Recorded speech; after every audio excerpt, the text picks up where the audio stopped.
All right, so the next match we have here is Miro and Kip Sapien, of course, with Penelope Ford on the side, going up against Orange Cassidy and Chuck Taylor. And even before the match officially started, they were already beating the shit out of them backstage. They already like powerbomb fucking or whatever. They slammed Orange Cassidy into a thingamaboppy, and they were beating the crap out of Chuck. What did he end up having to say about Penelope Ford to deserve all that? Jesus. Yeah, I know, man. I know. He must have gone full cornet. Oh, Jesus. Yeah. And so they basically dragged Chuck's body to the ring, which obviously he could barely stand or whatever the fuck. And they were like telling the guy to ring the bell, you know, because that would be like an easy win or whatever. And apparently, I haven't seen their story, but I guess they were trying to invite Chuck Taylor to join them or some shit, because during the entire match, Miro was like, "This is your fault, man. This is your fault. You had your chance. You had your chance," and all this bullshit. So they're saying all this shit before the match even starts. But of course, you know, when you give the mic to Chuck, Chuck's like, "Ring the fucking bell." So they're still gonna fight, even though he could barely stand and whatever. Of course, Orange Cassidy comes in and, you know, makes a save, and he wrestles and stuff. And the funny part is, I was just thinking about that too, that his gimmick was originally that he doesn't wrestle and he doesn't do anything, and I'm saying, what's going to happen to that? Because it's kind of like Cornette was saying, you know, like if he can actually go, then what's the point of him, like, being lazy, like when we first saw him? And sure enough, he goes back to the famous gimmick of putting his hands in his pockets and doing the little kicks and stuff while Miro, like, indulges him and stuff like that. That was kind of funny to see that gimmick come back. I'll never get tired of little kicks and how the audience just pops for it. Like, if he's, like, you know, beating the shit out of them, and how the announcement team goes crazy. But, so the big shocker in the match that even I remember here is that there was a part where Orange Cassidy was, I guess, running to attack whoever, but he was accidentally going to run into Penelope Ford, so he, like, stopped himself or whatever. But Miro didn't give a crap. Miro still, like, shoved Cassidy into Penelope Ford, and Penelope Ford's out and everything. And Sapien's too busy, like, watching over him, but he don't give a shit. Miro still gets in there, you know, tells Chuck, like, "Dude, get your ass to the ring, tag me in, what the fuck?" Because I think at that point Miro wasn't the legal man, so he threw Chuck in there. I mean, he threw Sapien in there long enough to at least tag Miro in, and Miro just basically went to town, beating the living shit out of both Cassidy and Sapien. And he got, I think it was Sapien, he got him in his whatever move. It's been so long, I forgot what the fuck the name of the move that Rusev used to do. But also, I would assume it would have maybe a new name here in AEW. But, was it like the Accolade or something like that? Or what was that called? Yes. Yes, it was the Accolade. Yes. Yeah, but I just don't know what it would be if they gave it a different name here. Because I didn't hear them say, "Oh my God, it's the Accolade." So I don't know if he has some. They call it the Game Over. Oh, yeah. Jesus. Oh, because his gimmick now is that he's a big fucking dork. Because that's how you get over. Oh God! I noticed now he's that like, I am a big gamer. I love the Mario and the Yoshi. You sound like that other dude. What was his name? Oh fuck, the crazy guy and huh? Kozlov? No, the other guy, the crazy guy that pulled Iron Sheik. Oh, that's what you reminded me with that impression. I was trying to go for a Russian, but then I remembered, oh wait, he's Bulgarian. But they kind of sound similar, so it'd be like, aha, I will play the Mario and I will kill you. Oh God! But anyways, like the theme song makes sense now. Like the best man, you know, not so much the best man at the wedding, but you know, because he thinks he's the best man in terms of wrestling. You know, like that kind of makes sense. But yeah, so you see a little bit of friction there because they won the match. But, like, Sapien was still kind of like, "Dude, what the fuck? You knocked out my girlfriend." And he's like, "Oh, come on, you guys. Group hug. Come on, we won." And everything. You're like, what the fuck? He doesn't care if you knock her out. He only cares if you say mean things on social media. Then he flips his shit. Yeah. Oh, my goodness. The lovely and demure and not at all salacious in any way Penelope Ford. Jesus. Lovely young lady. A lady of chastity and virtue. Just to be perfectly clear. Joy Janela might have other stories about her. Okay, so you guys drop your thoughts, but we were all right in the sense that this was Miro's big, like, show off thing, his big party here. His big whatever, his debut, that's what I want to say. He was due for a win. I mean, he was another one. They hired him, and all he did was stand around in skits for weeks and weeks. He needed a win here, so that was maybe predictable, but it was the right thing to do, in my opinion. Pockets and shoes, they'll come back from the taking the loss because they're over anyway.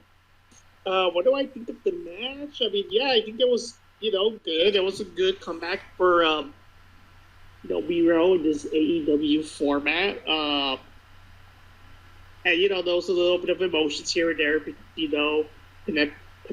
Penelope Ford got knocked out and stuff like that, and it's like, freaking Miro doesn't care. Like, he just wants to win the match. He doesn't give a 2 cents about Penelope Ford. So, yeah, it was pretty interesting. And I haven't really watched too many matches of. I've seen Orange Cassidy matches mostly at these pay-per-views, but this is probably one of the few matches that seem a little bit more on the serious side. Because now he actually has to get in there and actually, fight. I mean, yes, he did do a little bit of his gimmicks, but most of it, he still had to kind of, actually get serious and actually fight for real, But yeah, it was pretty, I mean, at the beginning when both Orange Cassidy and Chuck Taylor got beat up, even before the match starts, it's like, I'm thinking the whole time, holy shit, it's like, this shit didn't even start, and they're already getting a beat down. Like, how's this gonna unfold? So that was kind of interesting. So who was the who got the over under on that? Let's see here. So in the actual match itself, Miro and Kip won under circumstances. But in terms of us and our votes and everything, let's see here. So moi and Johnny and Ricky Rocks all voted for Miro and Kip to win, while Chuck and Jack were voting for Cassidy and Chuck Taylor. So that puts us a bit closer to Jack there. That gives me 2 points. It gives Johnny 2 points. It gives Ricky 2 points. To catch up with Chuck having 2 points. Jack is still in the lead with 3 points. I had to give you guys a chance. I don't know if you've heard this term before, Ricky, but this to me was what wrestling fans call a bathroom match. Yeah. It's the match where we're like, hang on, I gotta go take a shit. I mean, the term popcorn match is preferred. But yeah, you'll occasionally hear about a piss break match. Assessment perhaps. That's what this match was for me. I was like, I gotta go make some coffee or something. I know I said this to you on Facebook and everything, and it's no disrespect to him as a person, it's just the booking itself, but I mean, can we remember that Miro at one point, not all that long ago, was almost what one could reasonably call a tippy-top guy? Because it's starting to feel like 100 years ago.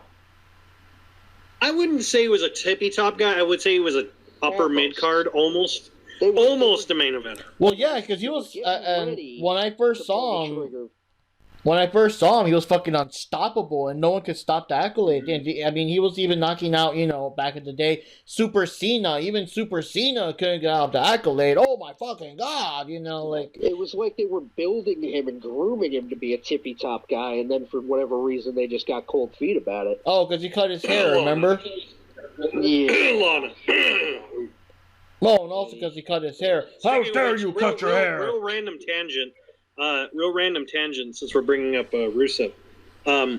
First off, I think the reason he didn't get over was because of Lana doing that whole thing where she's like, "We're married," and it was in the middle of that storyline with. Oh yeah, that bullshit. But again, and he started being on hot water because of the haircut without telling Vince, and that's not good shit. Right. But the second strike was the Lana thing. But then. I wanted to tell you because I just got a thing in my thing that sounds painful. Popped up in one of my wrestling feeds. Apparently, Lana was quoted they asked her a Q&A or something on Instagram or something, and they say, "What do you say?" She's all like, "All I have to say to the women who can't get over in the wrestling industry, you need to try harder." Lana said that. At your bikini Instagram? Try harder at that? I mean, what? So, just a little added fuel to the fire for you guys to enjoy. Heat magnet. Oh my goodness. Why can't you be all natural like me? Can't you tell from the way I'm smiling? Oh. But she's blonde and she's hot, so that's good shit. I mean, yeah, people, see, people used to say about Lex, they used to say, Lex the guy is not bad, but he buries himself a lot without realizing it by saying dumb shit. That's what they used to say about Lex. Exactly. And that's the kind of shit you see a lot nowadays, especially with everybody being on social media, and they really don't need to be. It's like so many of these people. It's like, I would like you more if you never talked. That's why I respect wrestlers who keep the freaking personal and professional separate. Like I said, I'm constantly Like going over Karrion Kross because Karrion Kross is like, just, hey, I'm a mysterious, creepy guy, and he doesn't do anything. His wife, though, Scarlett, is like, hey, we went to the beach, and then that's all she writes. She'll be like, oh, we did this, and then that's it. Like, she doesn't engage, or I'm like, just do that. Just say like, hey, I went to, I don't know, Trejo's Tacos or whatever the fuck. Like, why can't you just do that? Like, you have to go like, no, let me tell you my opinion about the recent stock exchange, or like, I'm like, no one gives a shit. Yeah, I purposely, now, this has been a tumultuous year. We'll move on. I just want to say real quick, it's been a tumultuous year, and, a lot of people were on social media with opinions on various this, that, and the other. I was not. I posted pictures of toys and stuff I bought and whatever, because I'm like, I'm not contributing to the cesspool of negativity and the back and forth and the brouhaha. I'm just not interested. I have opinions like anybody else does. If you ask me in private, I'll tell you in private what do I think about X, Y, and Z. But whether it's me as a person or me as a businessman or me as a worker, nothing good of any level is going to come out from me commenting on certain things out loud. I've learned that before from the past, and you know what? Even if you're right, technically, it doesn't matter. You're always going to alienate people and make yourself look stupid to certain people, and there's just, the less you say, the better. Better to stay silent and be thought a fool than to open your mouth and remove all doubt. So when it comes to social media, I post the flyer, and where am I going to be next month? I post the flyer, I post the friggin' event, and maybe I talk a little bit about my video game habits or my toy collecting or whatever, and other than that, I keep my fucking mouth shut. No upside to the aggravation and getting involved in the mess. I still say no Ricky Rocks, no bye. Well, we'll talk a little bit more about that later on, so at the end, we'll talk more about that. All right. Anyone else had thoughts? Yeah, I think we all said our thoughts, right? Johnny, Jack, everyone said their stuff. Yep, we all got through that one. Okay. So, it's big money, brother. Yep. So let's see here. Let me let me get to order of all this junk. Yeah, okay, so next match was big money. That's indeed. We got Hangman Adam Page versus Big Money Matt Hardy, and those back and forth with people signing contracts while drunk or whatever the fuck, but apparently Hangman Page still tricked Matt Hardy, and the contract says that whoever wins this match is going to receive the loser's first quarter earnings of 2021, which again, like I said, that's just like, we don't get to see that. How the fuck do we know? So that to me counts like a non-penalty, like hair versus mask. We actually get to see the guy now without missing their hair, but this kind of stuff is behind the scenes. We're not gonna get like. I want to add on because it's a while since a few moments ago we were talking about social media and how people like to post a lot of shit. Okay. Well, yeah, I guess it's a spoiler, but Hangman Adam Page, they won the match, so it's like he may as well post on social media that, hey, I got this money now, so you see him, buying all this fancy shit, just to kind of brag it off that, hey, I got the money.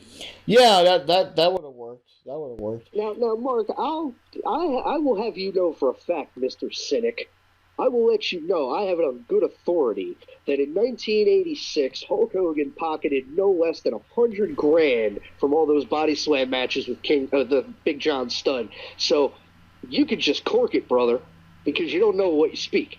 Well, I'm just saying the way that we know it, that we see it. You know what I mean? Didn't you watch all those Coliseum videos? Yeah. Hogan won, I don't know, at least a dozen. A lifetime ago, but yeah.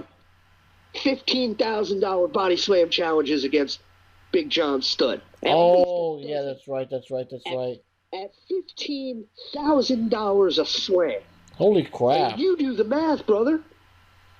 My goodness. Yeah, it was a pretty good match. The part, I remember, I don't know, I mean, I know I was more invested in it than the usual Hangman match. It also brought to me that it's been a while that we've actually seen Matt Hardy actually wrestle and not do cinematic things, so it's kind of interesting seeing him actually in there for real and everything.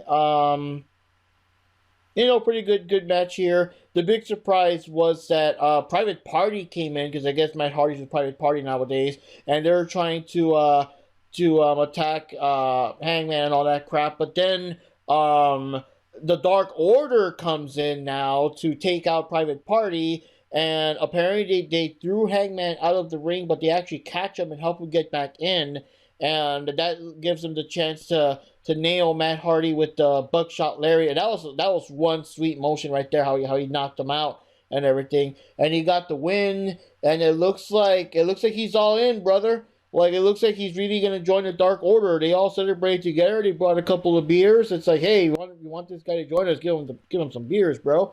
And it looks like he's gonna be with the Dark Order, which makes we actually saw Colt Cabana come in. I'm like, oh wow, he's still there, yay, and everything. Still work here.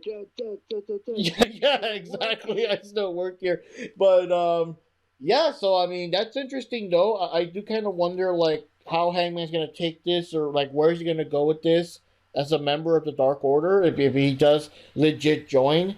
So that'd be kind of cool. But yeah, he did win the match there. And any guys got any thoughts on that? Well, we were talking last time about how they've kind of been floundering, the Dark Order, ever since the very unfortunate, tragic situation with Brody Lee. And it feels like they kind of let it simmer a little bit while they figured out what to do next. And it kind of feels like this could be it, and they could kind of solve two issues with one angle here, like what to do next with them and what to do next with Hangman Page. He's kind of been on his own since the fallout with Kenny and everything like that. So, I wouldn't necessarily have predicted that it would go that way, but I kind of think that's what it is coming to. And I think the right guy went over. I think most of us felt like Page needed the win more than Matt Hardy did. We talked about putting guys over and then, helping give the rub or the shine or whatever. And I think that was a good example of it used well to good effect here.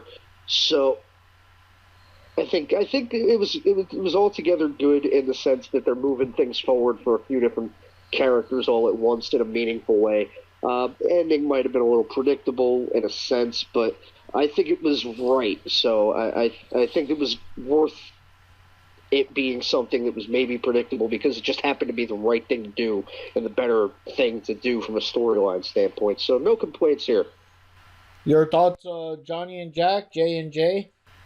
I mean, blame it on the time change we're having right now. It's kind of messing me up. No, but yeah, seriously, I mean, I wasn't like that interested into the match, but I did like the fact that just the whole gimmick, just the whole idea that Adam Page outsmart Matt Hardy with a contract, and now it's like he's gonna, like if he wins the match, he's gonna earn the first quarter earnings, that's just kind of like, wow, and I just like the fact that when Adam Page won, is like you're just thinking the whole time, holy shit, he beat him to his own game, and now like he's gonna be having all this money. Oh, like that's crazy. I think I could speak for everyone when I say, can he just join the damn Dark Order already? It's getting ridiculous at this point. But I really would love it if, to be honest, if the Dark Order became serious, like with Hangman. I know they're doing for like a goofy thing, but like it would be better if they were more like serious and intimidating, like they were before. Yeah. That's but the match itself, it was good. It was pretty good. I don't really have any complaints about it. It was just kind of there. It was just a basic match, but it was a good match. Any thoughts, Ricky, or do you think that's basically it there? Well, I pretty much hit it. I mean, I think the right guy went over. I think stipulation being what it was, it still fits the big money Matt character, which is, I think, what the point was, to try to just do something that would align with that character in a very specific way. I mean, as a match, fine, more the sense to me of, they're trying to make use of their resources again. You've got Matt Hardy, who maybe shouldn't be a top baby face, but he still has something to contribute, so you make him a smarmy heel and a carny, and you work it from that angle. You got Adam Page, what do you do with him? The fallout from the breakup with Kenny. Okay, well, here's a solution. Dark Order, floundering, no direction, because of very tragic real-life circumstances that nobody could have predicted. Now, how do you work that forward? So, with a lot of this stuff, I'm more invested in seeing how it develops versus the actual bell-to-bell. The bell-to-bell, to me, for the most part, is always good. It's whether or not booking things make sense and storyline things make sense. That's why I have more to say about those things generally than I do about the in-ring, because, they could make a case for having the best roster right now. I mean, everybody on the roster pretty much delivers from an in-ring standpoint. It's rare that I completely shake my head at something I see during an AEW match. The booking, maybe, but not the actual in-ring development. I think the performances are... They speak for themselves. It's the periphery, let's say. Does that make sense? In this case, I'd say it does. Yeah, maybe some things are a little more drawn out than others, but, I think the right guy went over, and I think they're trying to make use of those resources by doing things like they did in that specific instance. Yeah. So for the over-under, this was like the big thing that tied everyone almost everyone, because everyone already foresaw that Hangman was going to win. So that's an extra point for everybody. So Jack's in the lead with 4 wins. And with this, myself, Johnny, Ricky Rocks, and Chuck are all 3 points across the board. Again, Jack was the one, being in the lead there with 4. So that's kind of interesting there. So that's the one that kind of equalized and put everyone back into the game. Whoever didn't get points, this is what helped everyone out. And your heels, brother. Yep. So right now, the next match is the Face of the Revolution ladder match for future AEW TNT Championship match that had Cody Rhodes with Art Anderson backing him up, Penta El Cero Miedo, Lance Archer with Jake Roberts there, Matt Caster and Ethan Page, and of course Scorpio Sky. And yes, I guess I spoiled it there. Ethan Page was the big mystery guy there, but it's kind of separate because, he was a guy for the match, but he wasn't the Hall of Famer guy that the Big Show or Paul Wright was talking about. Just 2 things I want to mention real quick.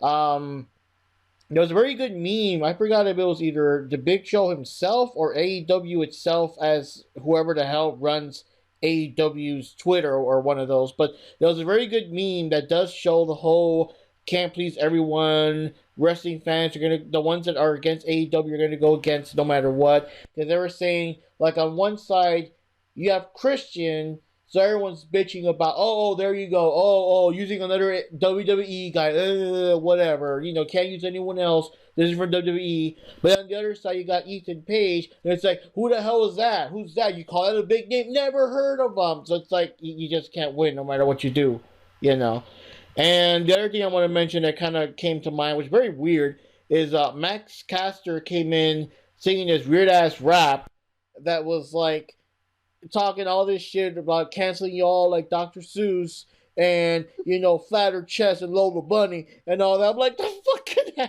hell? Is he stealing my fucking gimmick, this guy? It sounds like it. Those are my jokes, and here I thought we were not going to hear about Lola Bunny again, but this guy goes rapping about it. Without spoiling the ending of the pay-per-view, that's two things that I said out loud that I guess I wished into existence because they ended up happening on the show. The other one being the main event, but we'll get to that. Yeah. Good Lord. And it's just like, I'm thinking to myself, wow, is the Lola Bunny thing really that huge of a pop culture thing that now people, even in wrestling, you got to mention it? Like, it's because their new Space Jam's coming out and they flat-chested her. Yeah, I know that, but, wow, okay. That many people care. Yeah, people get triggered by everything is what it is. It's just the internet troll. You had to be there, man. That shit was important to a certain generation. Well, I mean, I was there. But anyways, what can I... We know. Us old goats know. Okay, so anyways, yeah, I mean, what can I say? It's a pretty good match. Lance Archer was also there, I believe. He was wrecking shit and everything. I did like that Benta Cero Miedo, I guess his new name is. I like how he was one of the last guys lasting a lot. I know he was kind of out of it during, I guess, part of the beginning, but I liked how he kept coming back. He kept making me believe, and it was real tough. It really went a lot between... I mean, there were moments that was between, I think, Scorpio and Cero Miedo, but other times it was between Scorpio and Ethan Page, and I know there was a lot of it going that this is it. This could be Scorpio's big moment, but at the same time, Ethan Page is like the big guest and stuff and whatever, that you're thinking he's going to take it, and it was like, yeah, it was back and forth, I love the ladders and everything. The black ladders kind of really stood out and everything. I don't know. I've never seen a match with black ladders. I don't know why. I'm like, why are they all black? But whatever. But it just stood out. And I forgot who slammed through a ladder, but that looked painful as all fucking hell. That was like, okay, he's dead now. Like, that was intense. I just forgot who. Someone jumped off the ladder to nail someone else across the other ladder. And maybe some of you guys can remind me who of who. But it was pretty intense stuff. And in the end, of course, Scorpio Sky is the winner. He's got his title shot, but the question is, can he make it count, though? Can he become the TNT champ? We'll find out, There were two notable spots in the ladder match, and they both made me laugh my ass off at how stupid they were. The first one was at one point they had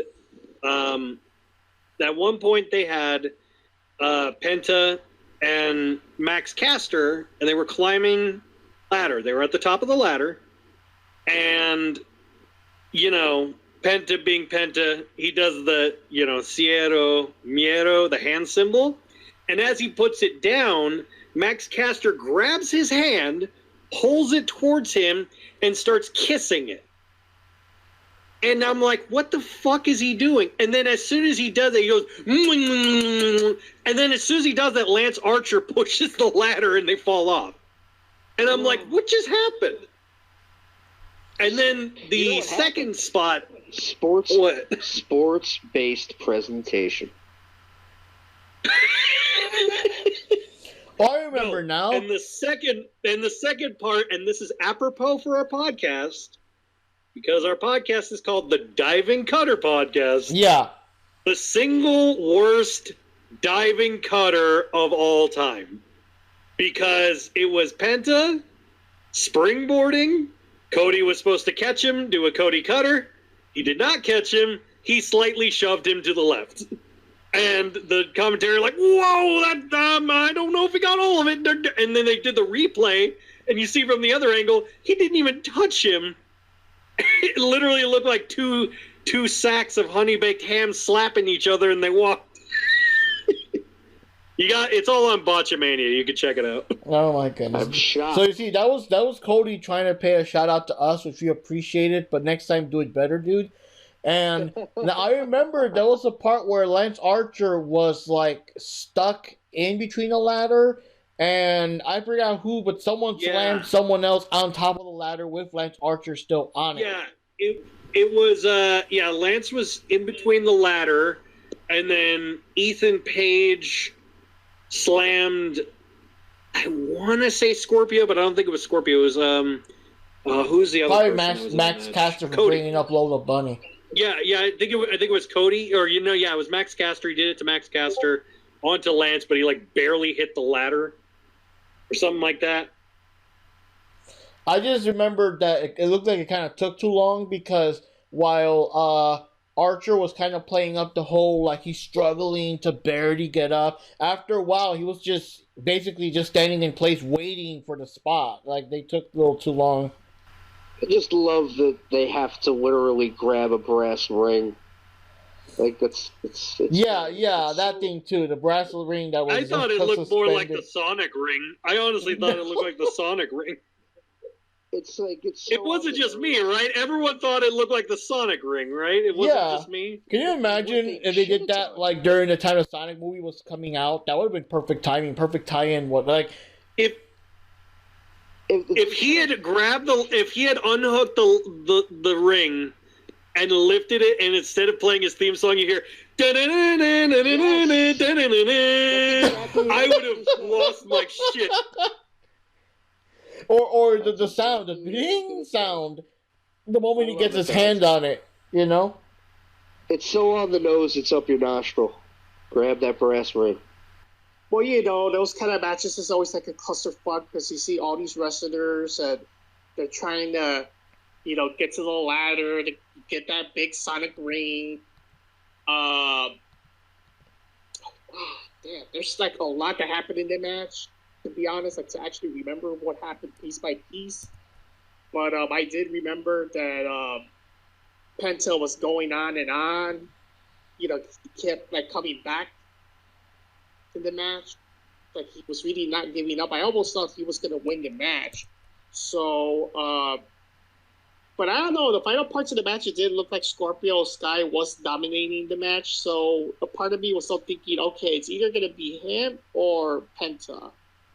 But, in the end, Scorpio Sky, finally won the match, And I don't know, I actually, was rooting for him. I think he actually did, like, a good job at the match. So, let's see what he can do, All right, so for the over-under, this is very interesting. We both had two chances because we were assuming the Hall of Famer was going to, this guy's good enough to be a Hall of Famer guy was going to be in this match. So we had one was who we thought was going to win, and two, who we thought was going to be the Hall of Famer. So in this case, the only winners were Johnny and Chuck, actually. They both voted for Scorpio Sky, so they both get a point, but they both thought that Christian was going to be the guy, and he wasn't. Not for this match anyway, so we're counting the match. Ricky was voting for Hoyt and Christian, but none of them were in there. Jack voted for Lance Archer, and then Eric Redbeard, and he wasn't in there. And I voted for Christian, but I also wanted Penta El Cero Miedo to win, but he didn't. Honorable mention, Ricky also voted for Knobs, but he didn't show up. Missed opportunity. Yep. Now, oddly enough, after this, no, I don't know. Maybe that should count. Because right after the match ended, and it was like the weirdest thing ever, just, okay. Christian shows up, announces he's the Hall of Fame guy, signs it, whatever, walks out, and I'm like, oh, okay, well, that happened. There was no match. He didn't enter the match. He wasn't part of anything. He literally showed up. I work here now, guys. Bye. Yeah. One thing I will say real quick, to date, since that, he has not said a word. Like, even on Dynamite. Oh, he like has not social said media or a whatever? single word. No, on anything. So I'm like, is that his gimmick now? He's just not going to say anything, but okay. Uh-oh. So now... I don't think it should count because...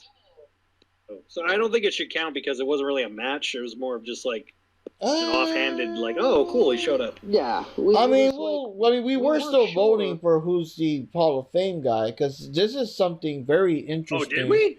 We did? We did, yeah. We just thought it was going to be part of the match. I totally forgot we did. But we did all...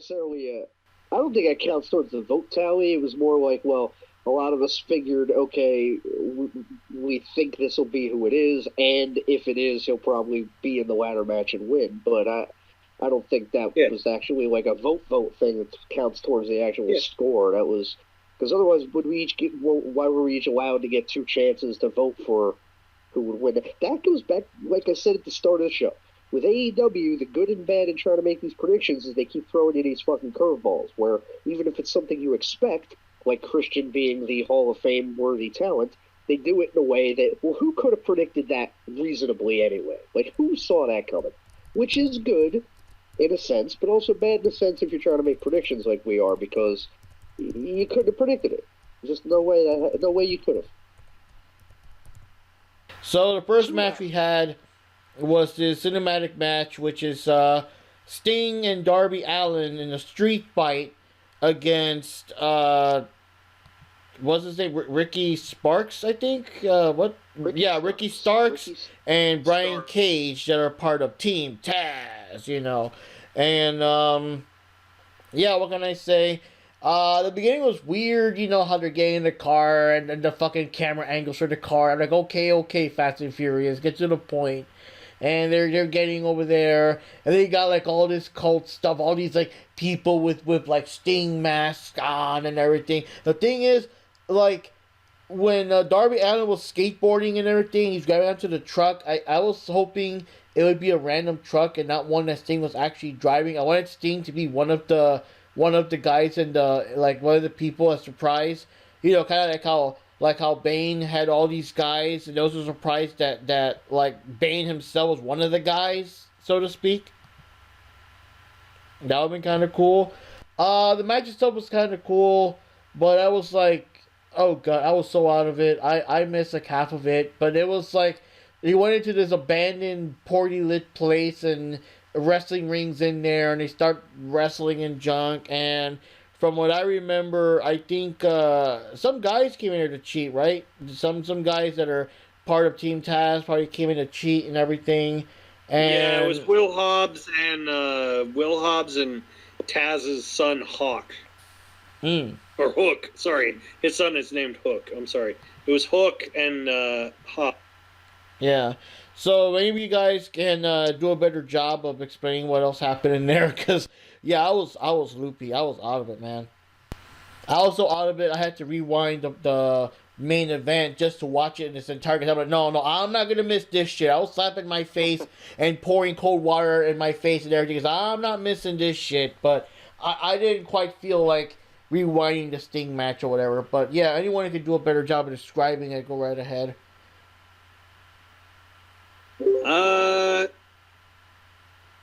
It was mostly just like weapons spot fest. And first of all,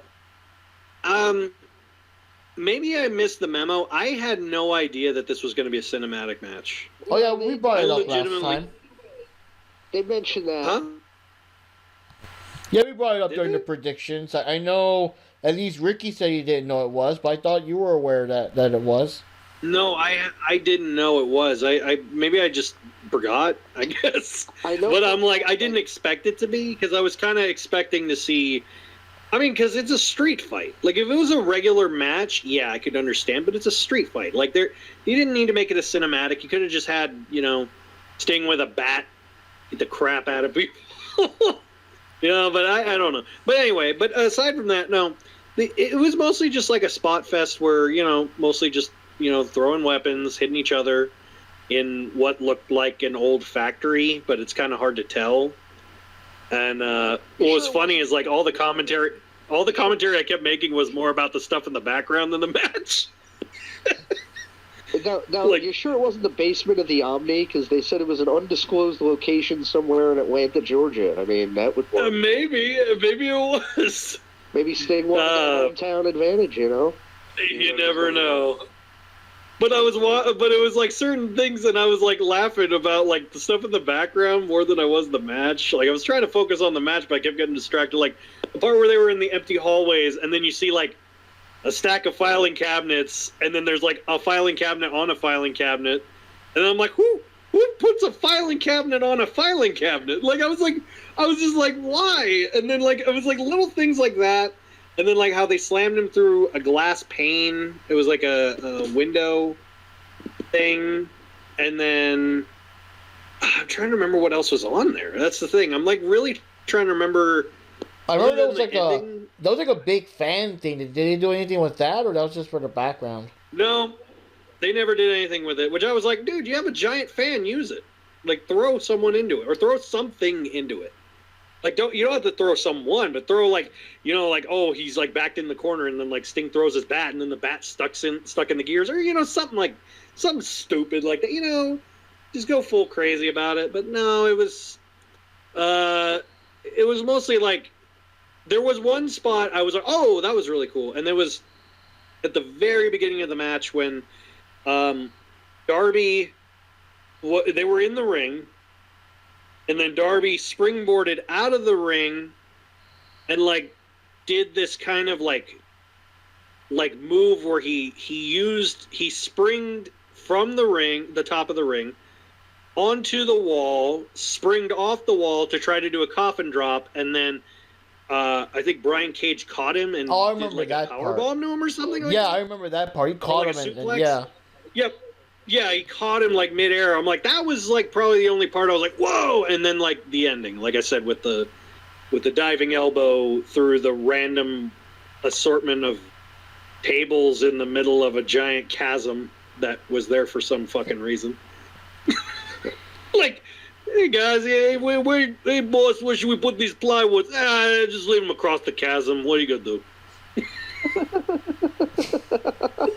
That's literally my thought process. It's just some guys like, hey, boss, you think we should put this this window pane somewhere? Just leave it on the floor. Who cares? I'm loving that voice. I was shocked to not see a single homeless guy in that building. There should have at least been one crazy guy like, get out of here, Mr. Lincoln. Like, I would have loved that. Just go full stupid crazy. Like, have like a guy. Like, and it would be really funny if it was like an old ass veteran. Like, have like one of the bushwhackers come out like, oh, you get off of me properly. You'd be like, oh my god. They're taking bookings. Like, literally do that. That would have been the best. Like, go full. If you're gonna go stupid, go full stupid. Like, go.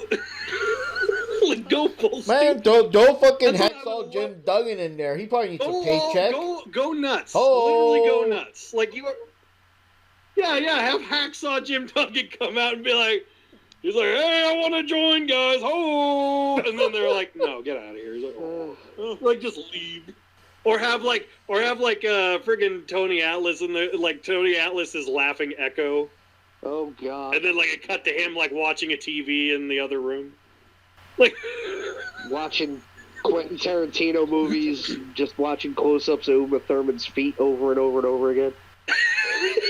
Hey, I will say Tony Atlas has the best laugh in wrestling, period. He has one of the best laughs.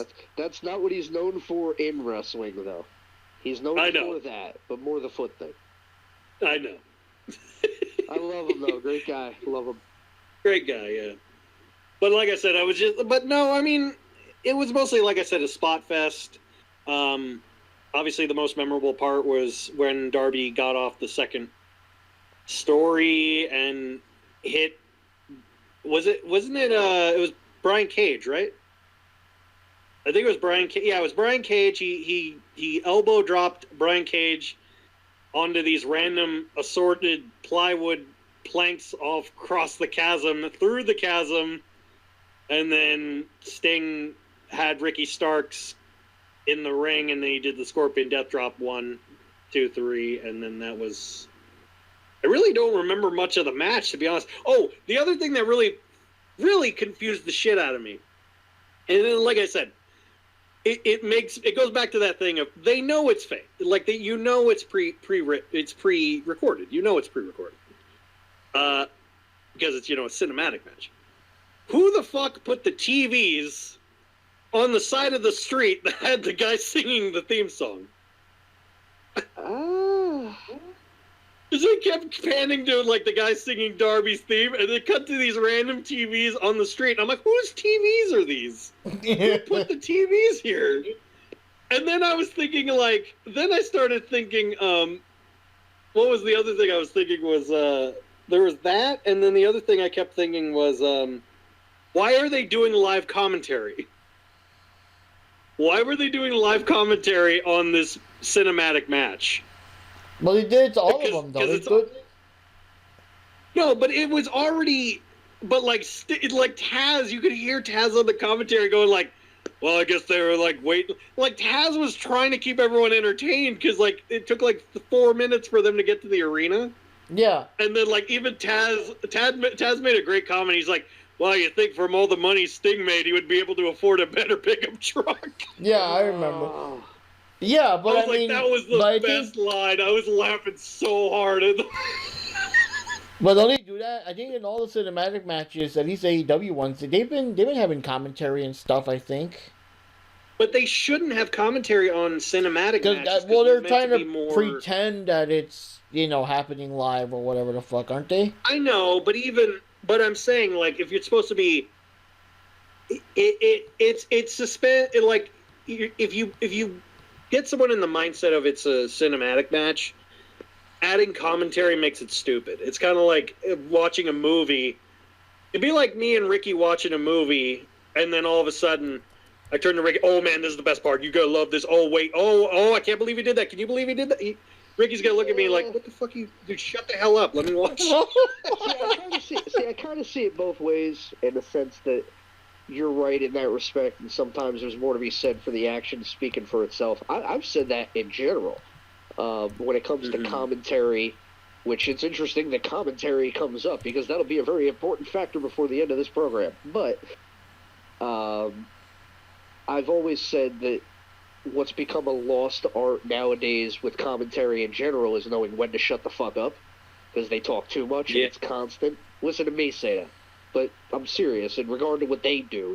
They don't let things breathe. I don't mean just AEW. I mean wrestling announcers in general. They over-explain, they talk too much, and they literally they play it like it's a radio show, which I guess to a point makes sense, except the fact that it's live and happening in front of your own two eyes. You can see you don't need that much over-description. But at the same time, I feel like some people, not necessarily me, but some people think that a cinematic match with no commentary is boring and awkward. So I see it both ways. I have heard that opinion. I've heard people say, well, it's too quiet and they have to, cover more because you could hear them if they were calling spots and this and that. But, I mean, I don't know. I see it both ways. You're right, though. It is a little bit like a really intrusive director's commentary while watching a movie. No, I didn't see it, though. Was there commentary during the infamous Undertaker AJ Styles match, or did they just, whatever? No, there was at the beginning... And then I think they kind of stopped halfway after they showed up to the arena. After they showed up to the graveyard, they literally just stopped talking. Which I was like, that's what you should do. Or with the Bray Wyatt John Cena match, that playground, whatever. They didn't say anything. They just let it be over the board. If it's a cinematic match, don't have commentary. That's all I say. Because with the cinematic match, it's not really it would be stupid to do a play-by-play for a thing that's already there. It's already being recorded. That's my opinion on it. Because the whole concept of a cinematic match is it's happening in an undisclosed location and no one can see it and we're first witnessing it. And, it just doesn't work for a play-by-play commentary because... for a cinematic match, it doesn't really work because you can't be like, wow, this is really happening. And in the background, you're like, no. This isn't really happening. Because when I don't know about anyone else, but if I ever get into a fight, it's usually not dramatic, epic, big match music in the background. But that's just me. It's usually Pee-wee's Playhouse theme songs, but I'm just kidding. Or like the Benny Hill music or whatever.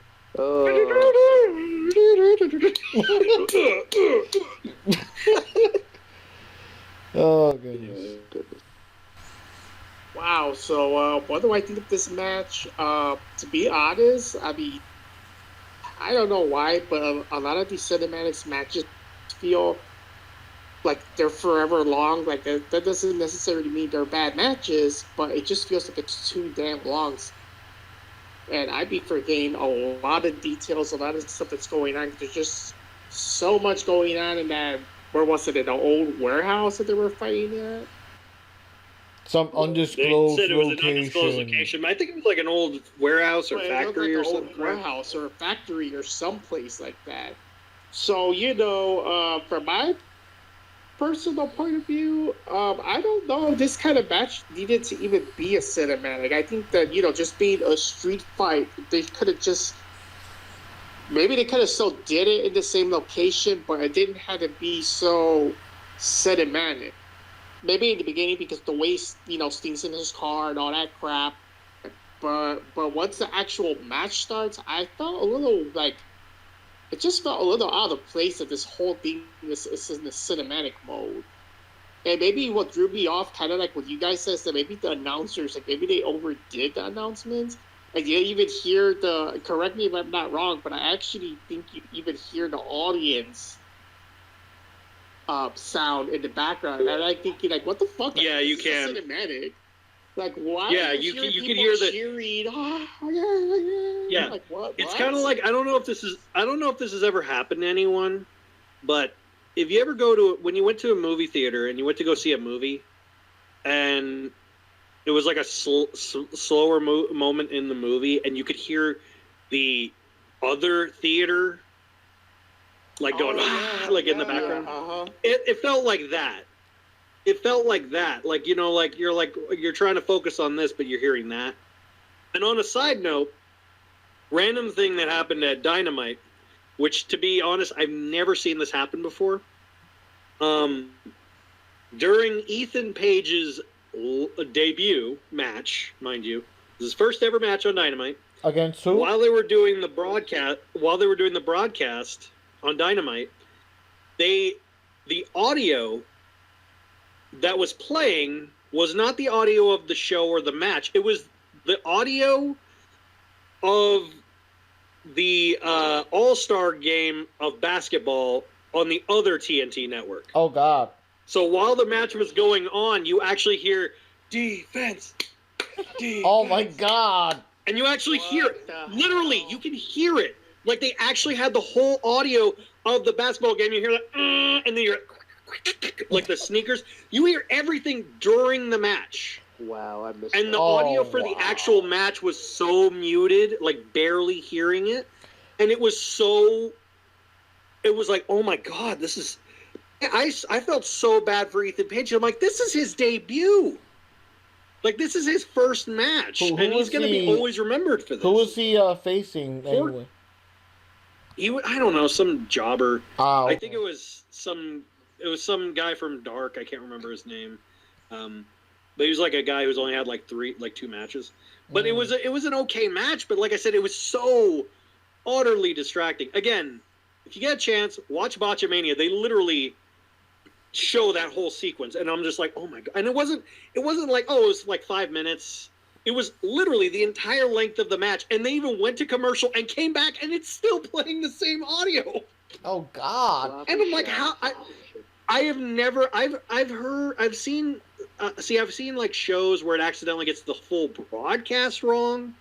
Where like I remember one time I was watching Raw, and I think it was like there was like a Westminster dog show, and it accidentally the broadcast signal got twisted, and then like it was a part where like someone was going on the top rope, and it cuts to like a dog show. And I was like, what the fuck just happened? And then it was like a minute, and then it went right back to it. But that was like a full broadcast, and I'm like, okay, that was just kind of like more of a network mix-up. But that's like a big mix. I've never seen like an audio mix-up like that. Like that's crazy. So, like I said, maybe it's just me, but that's not a good sign. That's really not a good sign when you're doing that on your televised show, and then you're also making like minor mistakes, like let's have a commentary during the cinematic match. You know what else we could do? We could play we could put Godzilla King of Monsters, and then we could have Jim Cornette do commentary on it. Like, yeah, I thought you were gonna say that they leaked the audio for the fucking Snyder Cut of Justice League during the match. No, but I'll message you about that privately. But I'll tell you something. One thing I'll disagree with Johnny about though is I feel like, at least at this point, and people, and I won't go too deep into it, and people can disagree. I think that having it be a cinematic match makes sense because of the simple fact that they need to, just based on logistics of things, they need to protect the Sting character. Not just Steve Borden, the wrestler, but also the Sting character, and not overexpose him too much. And so doing things like this, they preserve the mystique a little bit, and they also present a quote-unquote match in a way where it can be done in a way that keeps him from doing too much or taking too much, and then they can edit it into something cohesive later. I don't think all of his matches are going to be cinematic, but I think that there's a chance that more of them than not could be, for that exact reason. Yeah, so that way you don't see him like getting gassed real quick or something. Yeah, I'm okay with it. I think, for one thing, there's not even an audience to really be there for anyway, and having Sting wrestle in front of an empty crowd is a little bit too much of an impact flashback. And I think he deserves better at this point in his career. So I think they're going to kind of hold off on doing a live, real match with Sting for at least a little while longer. And like I said, I think they need to keep some of the mystique on the character, and doing all the gaga, smoke and mirrors. I mean, let's just be honest, that's what worked back in 97. And not that he really was bad when he came back, but it was kind of obvious that he wasn't the Sting of 94 in 97 and 98. So when they kind of had him work more, it kind of exposed him, and this was 20-some years ago. So I feel like it only behooves them now to rely on that as much as possible for the benefit of the Sting character. So I'll disagree with you about it not needing to be a cinematic match, but if you disagree with me, that's okay.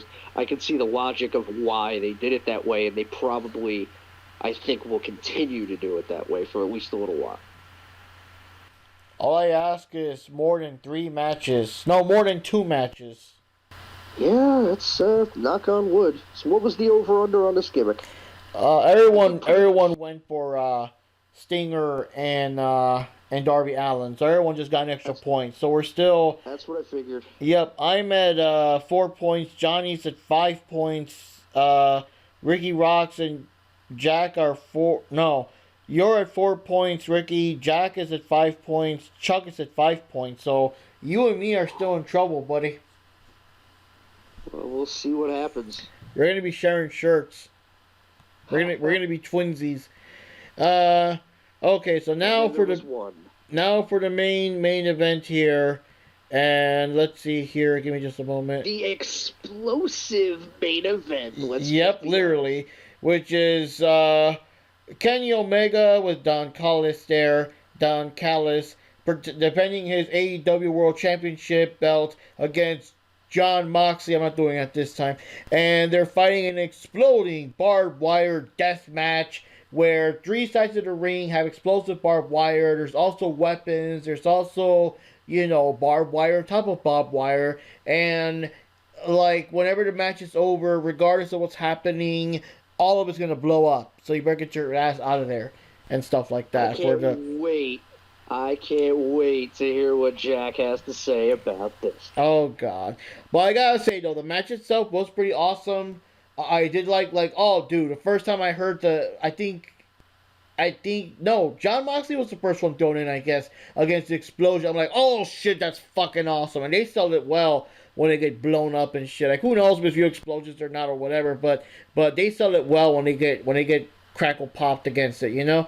And then like they got the what do you call it, the Lucille bats with the barbed wire around it. You've got like they had, you know, chairs. They got kendo sticks. They threw themselves against a fucking board table thing that was just covered in barbed wire, and John Moxley was just caught in it and covered in blood and trying to get up. And this time was better. Like this time, like I know the last match we had with all the barbed wire shit. Like I don't know what happened, where they were like bloody at first and then it was just gone after a bit. I don't know, but here they were bloody throughout like the whole thing, man. And they were like raking each other across the forehead with the fucking you know, barbed wire bats and shit. And I forgot who, someone got slammed up against a chair that was covered in barbed wire and crap. It was just crazy and everything.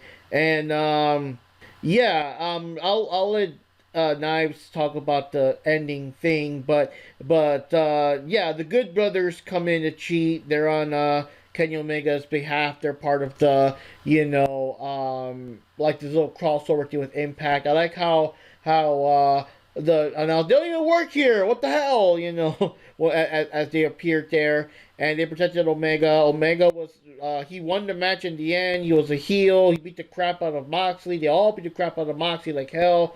They handcuffed. Oh fuck yeah! They handcuffed Moxley and just left him there. You know, after they, you know, beat the shit out of him some more, and they all left because oh my god, a big explosion. And while Eddie Kingston, Mr. King Hippo, came in to save his buddy John Moxley in such a bold and brave manner from the super dangerous, super horrifying explosion. And I'll let Jack detail everything there. So hard right now.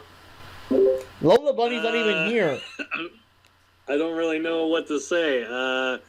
Well, let's see. Eddie Kingston covered John Moxley and protected him from the newest Hall of Fame signee, which is Gilbert. Or at least that's what his entrance looked like. Let's see. Then apparently Eddie Kingston had a fainting heart attack because he's a 1920s female when the mouse walks into the kitchen. So that's apparently the excuse they're going for, that he fainted. That's the excuse they're going for, that he fainted. And that Kenny Omega can't design the bomb and it was his fault. But here's my big issue. Even before the explosion, they can't design a death match to save their fucking life, because the concept of a exploding, not even an exploding, just a death match, is you cannot escape. The entire ring is supposed to be covered in barbed wire, and yet they had an entire section of the ring that was not covered in barbed wire. Well, they said it was for like medical help in case you had to come in a rush. Oh, that's bull. That's total bullshit. If Mick Foley and Terry Funk could do a death match and they just have paramedics on the side of the ring, that's no excuse. That's bullshit. They just wanted to be lazy, and they're like, fuck it, we only got $30 worth of barbed wire. I guess we'll just use half of it. I'll apologize right now because I feel like the whole thing was my fault because I brought up the Funk and Foley death match. No. You didn't know. This isn't your fault. You Nostradamus this shit. You got it dead on. If anything, everyone should have listened to the God of Thunder, because you got it dead on. How did I fucking know that it was going to be like that? Because you have brain cells. The only thing missing was for somebody to pull a fucking Funk and just stand there shrugging like, I don't know. Like, that's the only thing. No, literally to this day, Terry Funk, for those of you guys that don't know, in 1995, they had the Deathmatch tournament, and it was a tournament where they would have, you know, the epic conclusion was between Cactus Jack and Terry Funk. And it was almost identical to this style of match, except it was way harder, like they'd hit each other with fiberglass, and, you know, the match ended with Cactus Jack hitting his double-arm DDT, and they had 5 seconds left. He runs out of the ring. He, like, rolls underneath out of the ring, you know, goes to medical. Terry Funk's in the middle of the ring. He's bloody. He's barely getting up. And then Same thing happened, but the best part that happened was, and to this day, Terry Funk has people going up to him asking him to recreate it. He gets up, he's covered in blood, looking around the ring, and you hear the audience go boo, and he's going, why? And that was it. That's all he did. He's like, why? And to this day, people ask him to say it just like that. Like, he'll go to signings, he's like, could you say the death match line? He's like, okay, why? And because the way he did it was like so perfectly timed. But I wanted that moment to happen. But this is the thing. I realized this, and I felt like, if anyone's seen that movie, The Joker, Yeah. I felt like him before he kills the talk show host. It's like, you get what you fucking deserve. Because the build-up for this, you knew, at the end of the day, the build-up was never going to be as good as the payoff. Like, deep down, I think everyone kind of knew that. They could have done the exact same kind of thing, but just called it a hardcore match. And it would have been fine. You know? Like, they didn't need to make it, like, all over the top and cinematic and all this goofy stuff. But I will say this, though. For a hardcore match, it was pretty good. But there was one spot I was like, oh, that was pretty cool, with the exploding barbed wire bat. That was a cool spot. The barbed wire table, the one outside the ring, not the one inside the ring. The one outside the ring spot, that was pretty cool. There was a couple spots I was like, oh, okay, it's pretty interesting. But I get why they did the match the way they did. But what's funny is, and this is what really gets under my skin, is with AEW they have no accountability. I think that's what the biggest issue I have with them is. It has nothing to do with their product, it's their lack of accountability. Because you know, deep down inside, even when Impact screws up, or WWE, they at least own up and they don't repeat it. But AEW thinks they're above that, so they'll be like they even got asked questions after the show from news journalists, like wrestling journalists, and they said, well, what can I tell you? Kenny Omega doesn't know how to make a ring. Da-da-da. I'm like, they're not asking for the storyline reason. They're asking for why it didn't happen. Like, he literally, his excuse was the kayfabe reason. That would be the equivalent of, hey, why did you write Superman to give Lex Luthor a blowjob? Well, I mean, Superman's into what he's into. You're like, no, you wrote it. Why did it happen? Did I miss that issue? Well, you know what? It's not me. It's Superman. I don't know what to tell you. It's like, no, you fucking wrote it. Is that how they finally put their differences aside? Decision. Well, tell me what led up to that decision, sir, because I'm trying to find the fucking lines you're following. And like, that's kind of how I feel about it. That's kind of what I feel about it, but the match as a match, here's the problem they're having and they're going to continue to have. The match could be a great match, but the unfortunate fact is that the finish is 99% of what anybody remembers about any match. About the show, really. If it's this kind of a match, like, okay, so there's also the saying that, oh, wins and losses don't matter, it's whose character comes out of it strongest. Yes, that is also true, but in a match like this, where the finish, the ring exploding, is the whole point, the entire raison d'etre of the match itself, to end it like that, whether or not it was an accident or whatever, it's just, that's what everybody 20 years from now is going to be talking about. Here's the closest thing off the top of my head I can think of, and this was something that was booked this way on purpose, which makes it even more bizarre. But often overlooked, even though it's one of their best matches they ever had, but WCW Uncensored, Hogan versus Ric Flair in the barbed wire steel cage match. From a work standpoint, from an actual in-ring execution standpoint, it's one of the best matches they ever had together. They worked really snug. Right? Flair drops a hard knee right across Hogan's forehead, and the camera's right in Hogan's face, and he drops it straight on. And literally, you see Hogan immediately, shit, and fucking bangs his arm on the canvas because Flair really got him. They both bled buckets. They were laying everything in. The work of the match was good. Nobody ever talks about it because it was billed as a first blood barbed wire match, and Flair bled 3 minutes into it, and the ref ignored it, and in the end, he ended up pinning Hogan after getting hit with a fucking tire iron. Now, when that match comes up in conversation, the only thing anybody talks about is, oh, it had a fucking complete bullshit finish because the stipulation didn't matter. They promised one thing, and they did not deliver on what they promised.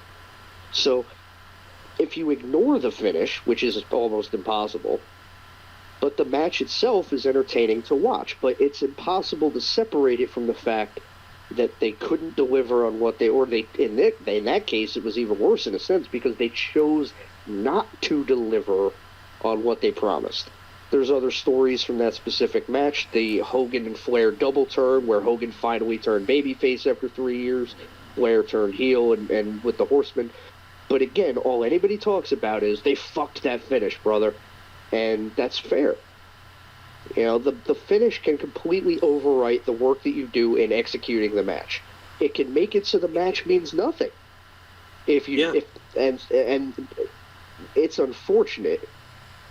I don't want to say this was completely out of their control. They could have maybe, I don't know. I wasn't there. They could have figured out something to do as a backup, just in case. And that's what irritates the hell out of me is that that ending didn't just ruin that match. It really ruined the pay-per-view because it's the one thing anyone's going to remember about this. Oh yeah, that's it's literally like it was basically the four ring posts blowing up like fucking fireworks sparklers. Is what they look like. Yeah, sparklers. And then, I loved what Tony Khan said afterwards in the press conference. He says, "What did people expect? You know, we're going to blow up two guys?" Yes! That's exactly what we expected because we've seen it. It's happened literally the term death match has not been used in any promotion in the United States for a reason. Because it's called a death match, and the ending of a death match is always over the top and crazy.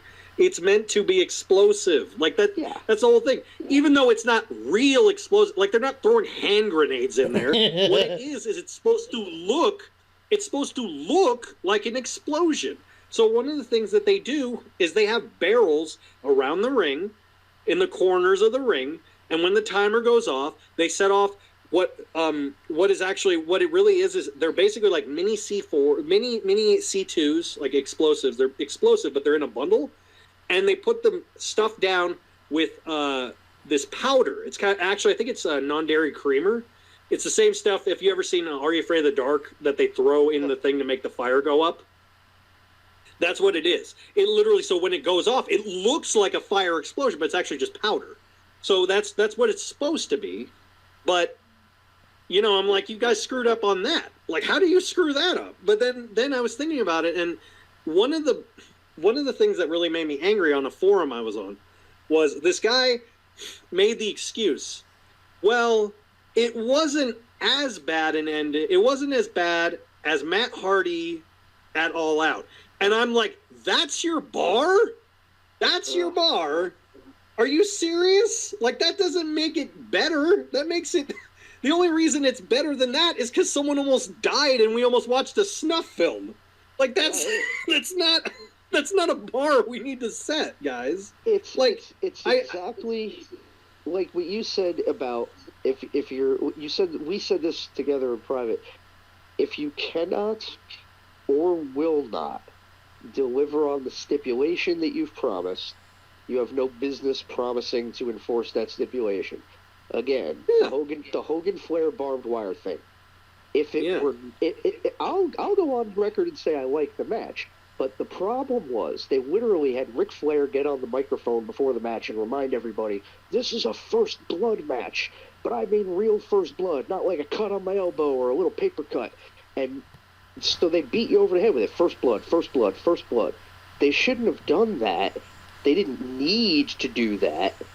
They still could have had Flair turn heel just by the fact that he walloped Hulk Hogan with a tire iron, and that's a heel thing to do because Hogan had the match won. But they promised First Blood, and then they ignored it immediately, and that's what everybody remembers. If it was just a barbed wire steel cage match, people would say, oh, that was a better barbed wire steel cage match than I thought those two guys could do. But if you promise something that you either can't or will not deliver, don't book it. Yeah, exactly. And then I was thinking about this also. This isn't just a blemish for AEW. This is really a blemish for both Kenny and Moxley's careers. Because really think about it. What is the first image that you think of when I say Seth Rollins versus The Fiend? It's that Hell in the Cell ending, isn't it? That's definitely It's the botch ending where they put a DQ on a Hell in a Cell match. It's the same principle. It ruined the whole show. People don't even remember what else happened on that show because that one ending ruined the show. It's the same principle where there will be like, it didn't just ruin the show, it ruined these guys. It could affect these guys. And then like on Dynamite, not only, this is what really gets under my skin, they're trying to make a joke of it. They're trying to make a joke of it, and on Dynamite, they literally made fun of the non-explosion. And this is what Callis said. He said, it was all to get in Jon Moxley's head because that way he would think we were going to go after him, but we really weren't, and it would stay with him forever. And I said, but for months you literally said you built this match to get rid of him forever. Why would you want to keep him around? That's the whole reason you made this. And then, literally, I'm not joking. Watch it on Dynamite. I'm not even joking.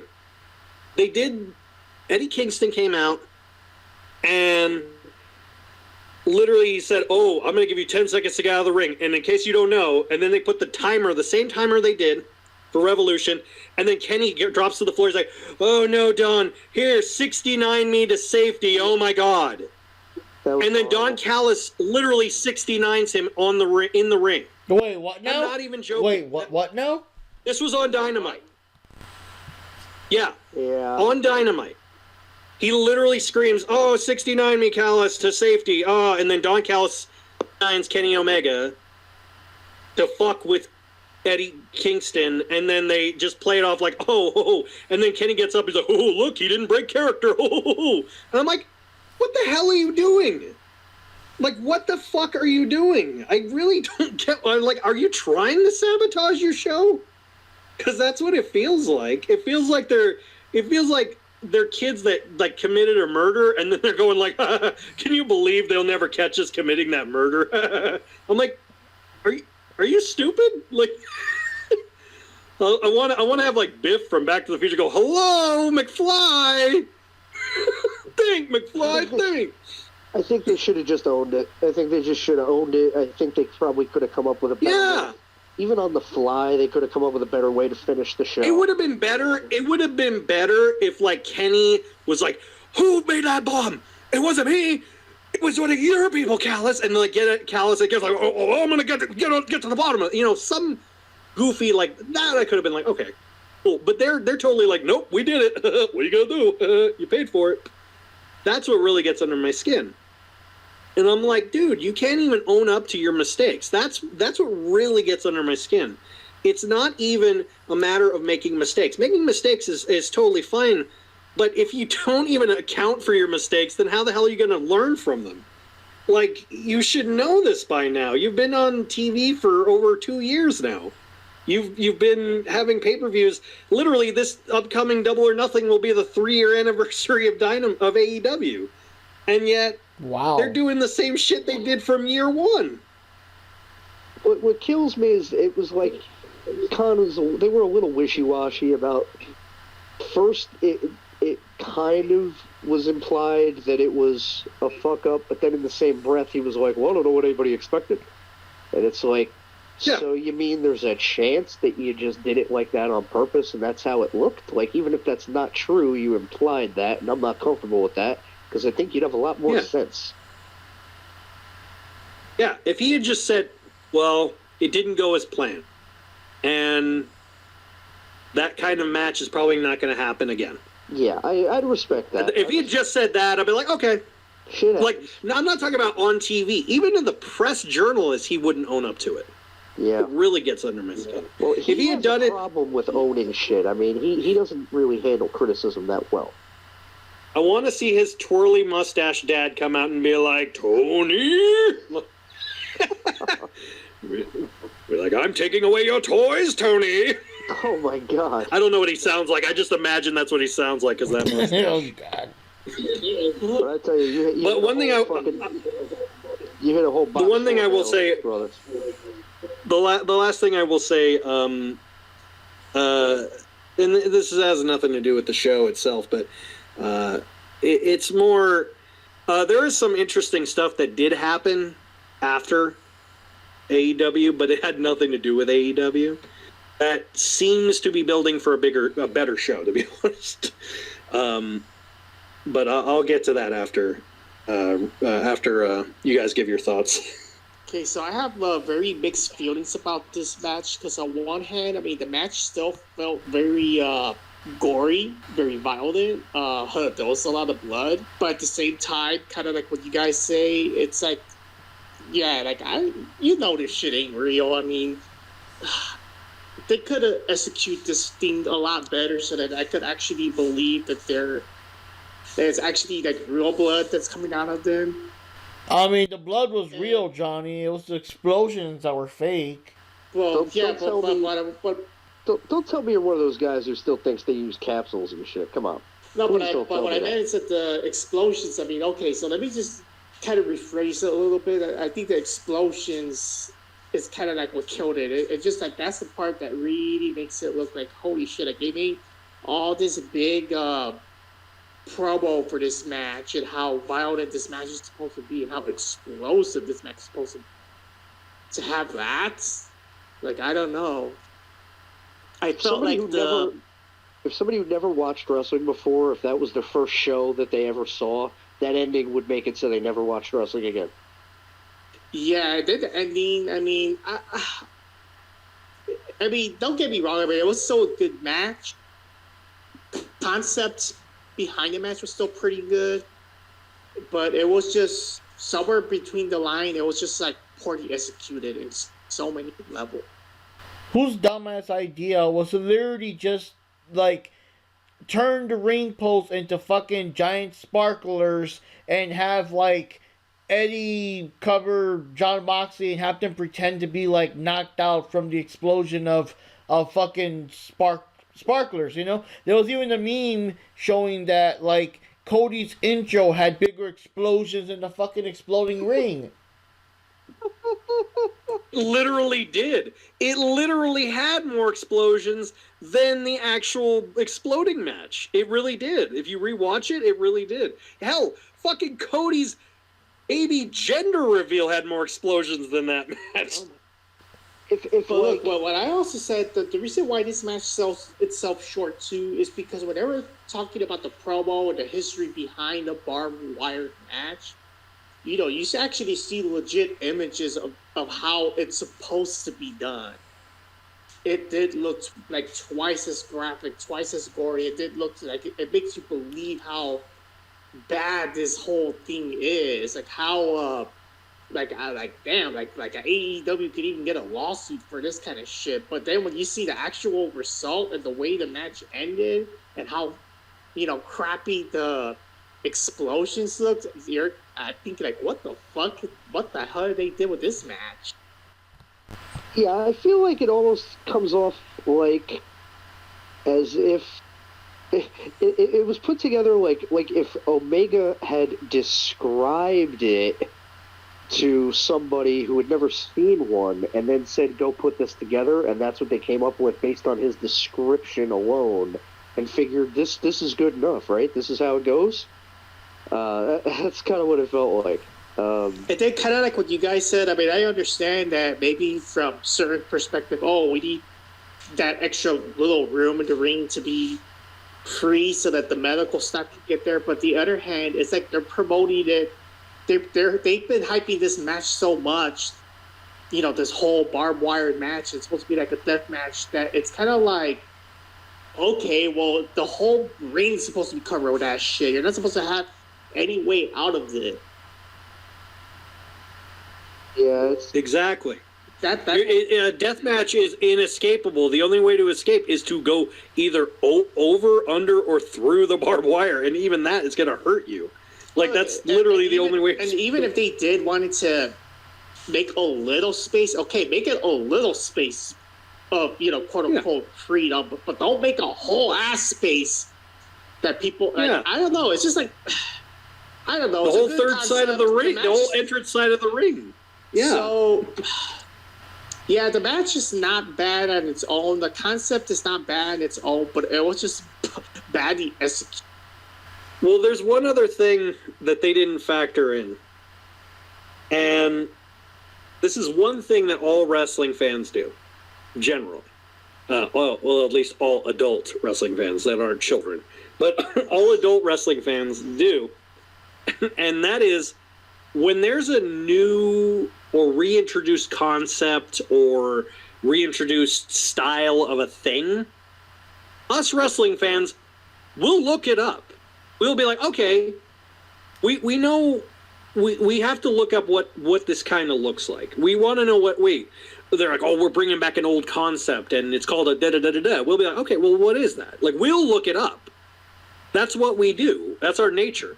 When they introduce a new wrestler from another promotion, we look them up.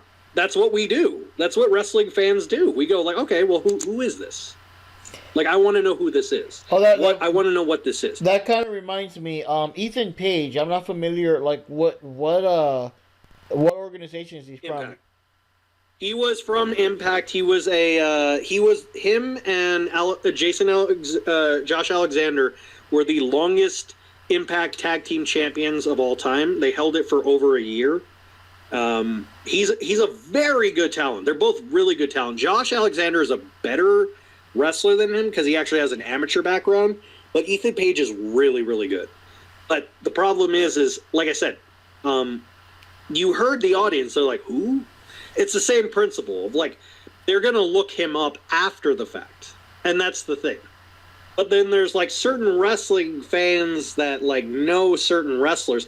It's just like, even you, Mark, before you didn't know who Kenny Omega was, and then you started looking up some of his stuff before. All I heard of him is that everyone kept saying that he was like the best wrestler ever, and I just kept wondering, well, who the fuck is he? But his name kept popping up every time discussions were going. But you did keep looking him up, though. I'm sure. Yeah. I'm assuming you at least looked him up at one point. Yeah. But my point of it is, they literally introduced the concept of deathmatch. Literally, I guarantee you, people went on YouTube to look up deathmatch because they didn't know what it was. There were people that went online and go, wait, what's a deathmatch? Like, they keep talking about exploding deathmatch. What's an exploding deathmatch? Because the casual wrestling fan's not going to know what the hell that is. And then it's just like if you had a friend who's not a wrestling fan and say, oh, hey, we're going to watch the pay-per-view Hell in a Cell. Man, it's such a good concept for a match. And they go, what the hell is Hell in a Cell? And they'll Google it. Like, it's that.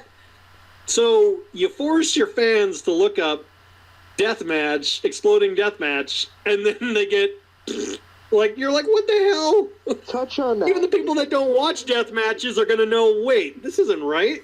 Sparkler match. Here's how I would have done this whole thing in high school, and I would have felt like an idiot.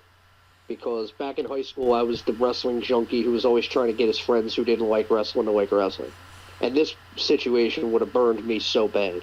Because, like you said, first time I ever heard of a death match would have been back in the 90s. I think, reading about what was some of the stuff in Japan.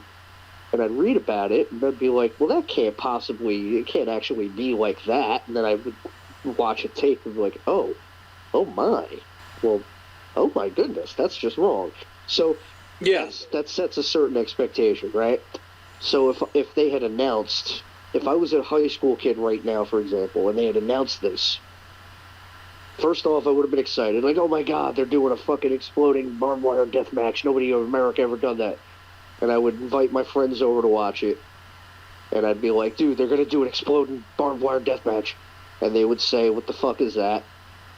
It sounds stupid. And I would say, no, it's actually really cool. Check this out. And I'd have them come over, and I'd have them watch my tapes and the Funk Foley stuff, and I'd get them all primed and hyped up, and I'd be like, no, see, this is the thing. This is what they're doing. Can you believe this? Wrestling's cool, guys. Wrestling's fucking cool. And then they'd be like, oh, cool, that looks interesting. And then they'd come watch it, and we'd have pizza and beer, and we'd sit down.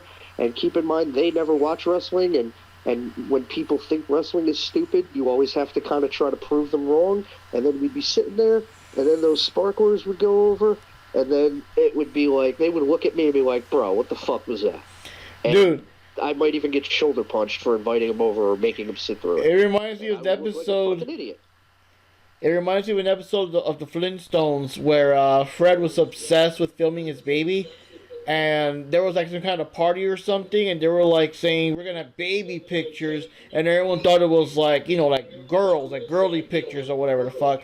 And when everyone saw it, there was just like baby videos or whatever. Everyone got pissed and left and whatever. And whenever Fred showed up, there was like a letter saying, you know, dear former friend. He's like, former? And that's what I'm thinking in your case. If that was your example, is like, dear former friend Ricky Rocks, you're like, former? We will get you for this. After showing the sparklers. If I'd have never seen wrestling before, and my buddy invited me over trying to tell me how cool wrestling was, and I saw that, I would have the impression of, this is the shit you like? These guys, they fucking build you up and then they don't fulfill their promises. This shit's stupid. And I'm very sensitive to that, because my whole life, that's all I heard from anybody, because I grew up, you know, the first big chunk of my life was pre-Attitude Era, and, you know, wrestling wasn't cool, and you weren't supposed to watch it after you were like 10 years old, so all I ever heard... Same.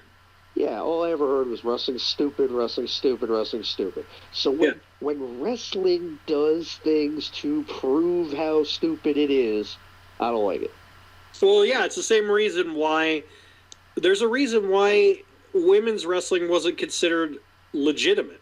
Because it wasn't legitimate for a long time to the American audiences. The most we had for women were bra and panty matches and fucking mud wrestling. And it was like... Yeah, that's okay for some people, but that shouldn't be all women's wrestling, and that's why it took... I mean, think about it. It took till 2014 for WWE to let women wrestle again, since the 80s. Like, that's sad. Like, that's how long it took. That's pathetic. Because they were like, well, no one wants to see a woman. No one wants to see women wrestle. We will always... have the memories of Stacy Keibler or Miss Hancock and Daphne rolling around in that wedding cake. I don't want to forget it. I'll never forget, and I don't want to forget. That shit was but is that really wrestling, though? Yeah, but is that wrestling, though? Does it have to be? Yes. It didn't need to if be it's a wrestling what I needed it for. It worked for what I needed it for. But let's go over the score for the final tally.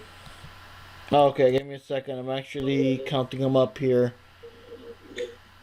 The one thing I will say that happened after the show, which was great, over on Impact, they had the pay-per-view Sacrifice, and it was fucking awesome. Like, it was a great pay-per-view. I was legit shocked at how good it was. But at the pay-per-view, Finjuice, the wrestlers from New Japan Pro Wrestling, beat the Good Brothers and are now the Impact Tag Team Champions. So now New Japan has Impact's titles. Oh, wow.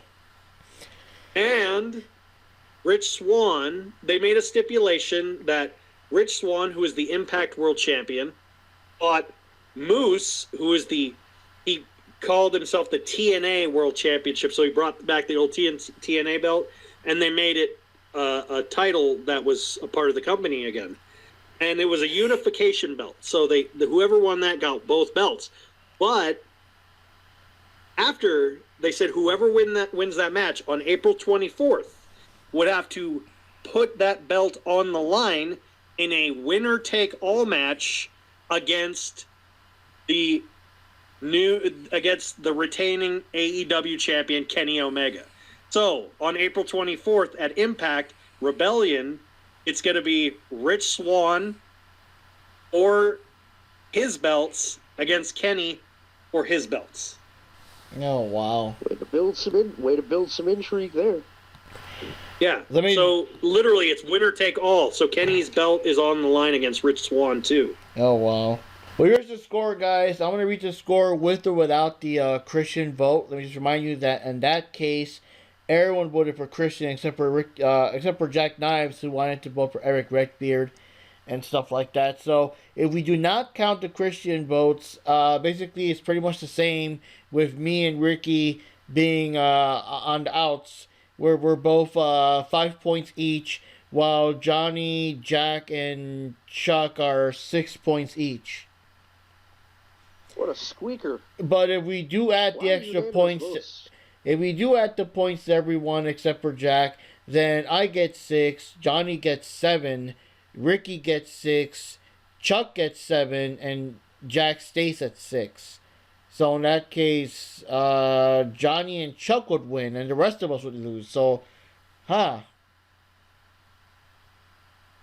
This is a weird one. Usually we get like one bona fide person that lost, and this time we're all so close. I think if we don't count the points, you and Ricky lose. So yeah. So you both are losing. No, I'm just kidding. So I'm gonna have to figure out. It's weird how like, it's a very weird case because you end up in a situation where most of the predictions were accurate, but you just missed that one, Yeah. Everybody pretty much called this whole show, except for certain things, obviously. Now, ironically, had I put my personal biases aside for Hikaru Shida and whatever, and just voted for her anyway instead of like Rio, then I guess you would have been the one that lost in that case. But I'm gonna have to find out what your shirt size is, buddy, for that Kenny Olivier shirt. We'll touch base on that. I want to see what kind of promo you'll cut wearing that. I'm sure I'll come up with something. Oh my! In fact, that could be our punishment. Part of the punishment to show off that not only are we wearing the shirts, but we're also doing like promos. Well, don't threaten me with a good time. Kind of like yeah, we lost this time. We're wearing the shirts, blah blah blah blah. But next time, Johnny and Jack Knives and Chuck, you guys are gonna be the ones losing and wearing, whatever. You'll be the ones subscribe to Sonny's OnlyFans and whatever else, Well, I do have a lot to say, especially when given a forum. And turns out there'll be a forum coming up. Why don't you ask me about that? Yes. What is coming up, Mr. Rocks? So coming up on Saturday, March 27th, from Colts Neck, New Jersey, at the Colts Neck Fire Company number 2, we're going to be having SWF and the Trifecta. SWF, Pro Wrestling After Dark, and Standalone Wrestling. We will be presenting Get in the Ring with veritable cornucopia of action and some of the greatest talents on the independent scenes and beyond, including, this is on topic to tonight's discussion, a few standouts or featured players from AEW. We're going to have KC Navarro taking on Montekia in a Trifecta showcase match. That's going to be fantastic. Can't wait to see that one. We're going to be having the Jersey Muscle Society versus the Main Event. We're going to be having Jay Cercio and Sam Shields. It's going to be off the hook. First time ever that match is taking place. We've got the Foundation versus the Gunners for the SWF Tag Team titles. We're going to have Brian Burgundy versus Zombie King for the SWF Cruiserweight title. Can't wait for that one. Charlie Bonifer versus John Wayne Murdoch in a hardcore match. We're going to have Jimmy Controversy versus Dilf Boy Doltano, and I can't wait for this one, Gangrel versus Rhett the Threat Titus. Good personal friend of mine.